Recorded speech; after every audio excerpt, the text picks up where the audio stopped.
Buckle up, because we're about to drop a shocking fact. 12 US presidents owned slaves at some point in their lives, and 8 of them owned slaves while in office. Now, this might seem like a staggering number, but it's an uncomfortable truth we must confront. These 12 presidents who once led our nation included the likes of George Washington, Thomas Jefferson, and Andrew Jackson, among others. George Washington, the first president of the United States, had slaves even during his presidency. On the other end of the spectrum, Ulysses S. Grant was the last president to have owned slaves at any point in his life. The history of American presidency is intertwined with slavery, a sobering reminder of our nation's past. This truth is not just about the numbers but the profound implications they carry.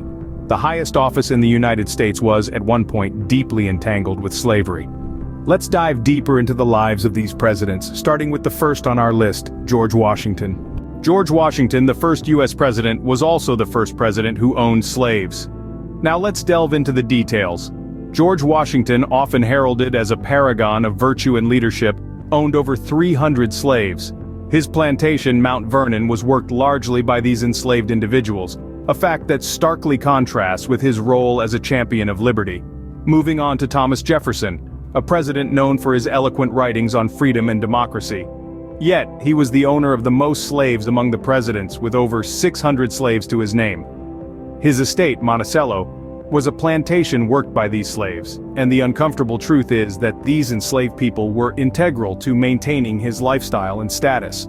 Next, we have James Madison, the father of the Constitution. He owned over 100 slaves, who worked on his tobacco plantation in Virginia. His views on slavery were complex, and much like his fellow presidents, his dependence on slave labor was a contradiction to his political ideals. Lastly, we have James Monroe, the 5th U.S. president.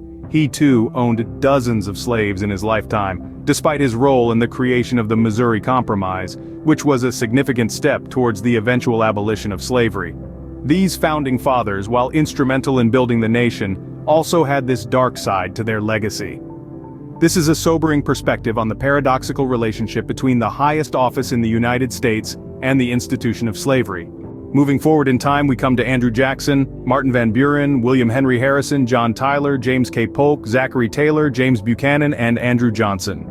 These individuals, all of whom held the esteemed office of the President of the United States, were also part of a darker facet of American history. They were slave owners.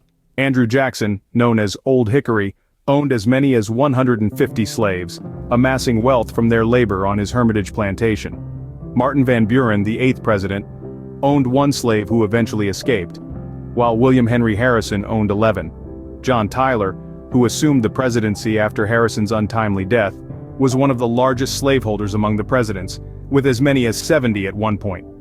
James K. Polk, another staunch defender of slavery, owned 25 slaves.